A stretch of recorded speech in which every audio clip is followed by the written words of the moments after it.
দেখুন আজকে আমি বানাচ্ছি বাটার চিকেন। তো বাটার চিকেন বানানোর জন্য আমি কি কি উপকরণগুলো নিয়েছি একবার আপনাদের দেখিয়ে দিচ্ছি। এখানে আমি চিকেন নিয়েছি, পেঁয়াজ কুচি নিয়েছি, টমেটো নিয়েছি, আদা রসুনের পেস্ট নিয়েছি, কাজু বাটা নিয়েছি, পোস্ত বাটা নিয়েছি, বাটার নিয়েছি, কাঁচা লঙ্কা বাটা নিয়েছি। তো এইগুলো দিয়ে আজকে আমি বাটার চিকেন বানাবো। চলুন আমার চ্যানেলটিকে ফলো করুন, আমি বানাতে শুরু করছি। এখানে আমি একটু অল্প গোলমরিচের গুঁড়ো দিয়ে দিচ্ছি, অল্প করে গোলমরিচের গুঁড়ো দিলাম, আর একটু হাফ কুচি পাতিলেবুর রস দিয়ে দিচ্ছি। তো এইটা দিয়ে ভালো করে আমি এখন মিশিয়ে রেখে দেব। এটা ভালো করে আমি এখন মিশিয়ে নেব, গোলমরিচটা পাতিলেবুর রসটা ভালো করে এতে মিশিয়ে নেব। মিশিয়ে আমি 2 মিনিট ঢাকা দিয়ে রেখে দেব। কড়াই দিয়ে দিয়েছি, কড়াইয়ের মধ্যে আমি একটু বাটার দিয়ে দিলাম।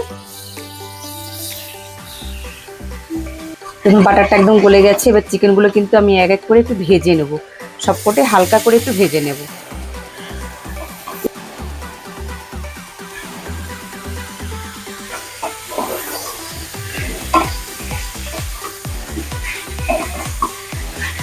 দেখুন চিকেনটা কিন্তু হালকা করে ভেজে নিয়েছি। তো আমি কিন্তু এখানে কোনো রকম হলুদের গুঁড়ো, লঙ্কার গুঁড়ো বা আমি অন্যান্য মশলা কিন্তু অ্যাড করব না। আমি যেগুলো দেখেছি উপকরণগুলো ওইগুলো দিয়ে রান্নাটা হবে। এবার আমি এগুলো নামিয়ে নিচ্ছি। আমি এখন তেল দিয়ে দিচ্ছি কড়ার মধ্যে, 2টো তেজপাতা দিয়ে দিলাম, আর একটু লবঙ্গ, ডালচিনি, এলাচ দিয়ে দিলাম।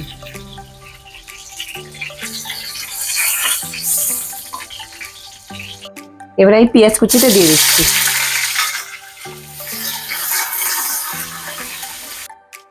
পেঁয়াজটা লাল হয়ে ভাজা হয়ে গেছে। এবার আমি আদা রসুনের পেস্টটা দিয়ে দেব, কাঁচা লঙ্কা বাটাটা দিয়ে দেব, আর টমেটো কুচিটা দিয়ে দেব।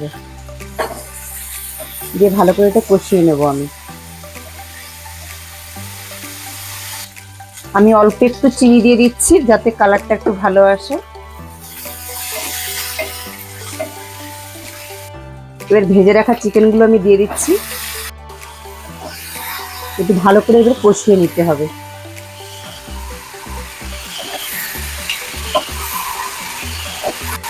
এবার পরিমাণ মতন আমি লবণ দিয়ে দিচ্ছি।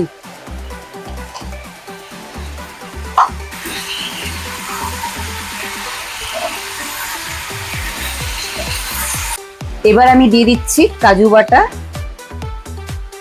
আর পোস্ত বাটা। এগুলো দিয়ে ভালো একটু আমি নাড়াচাড়া করে নিয়ে তারপরে কিন্তু আমি ঢাকা দিয়ে দেব।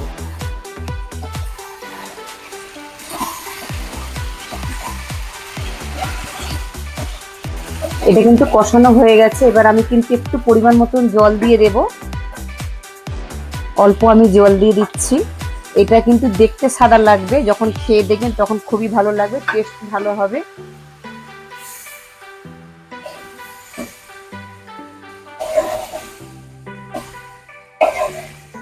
এবার আমি ঢাকা দিয়ে দেব, প্রায় 15 থেকে 20 মিনিট ঢাকা দেব। এবার আমি ঢাকাটা খুলে একবার দেখে নেব। এটা পুরো মাখা মাখা হয়ে গেছে। এবার আমি অল্প একটু গরম মশলার গুঁড়ো দিয়ে দেবো উপর থেকে ছড়িয়ে।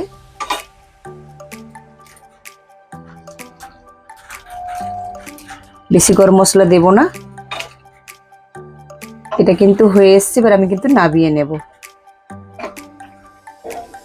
বাটার চিকেন বানানো হয়ে গেছে। অবশ্যই কিন্তু আমার চ্যানেলটিকে লাইক করবেন, শেয়ার করবেন, সাবস্ক্রাইব করবেন।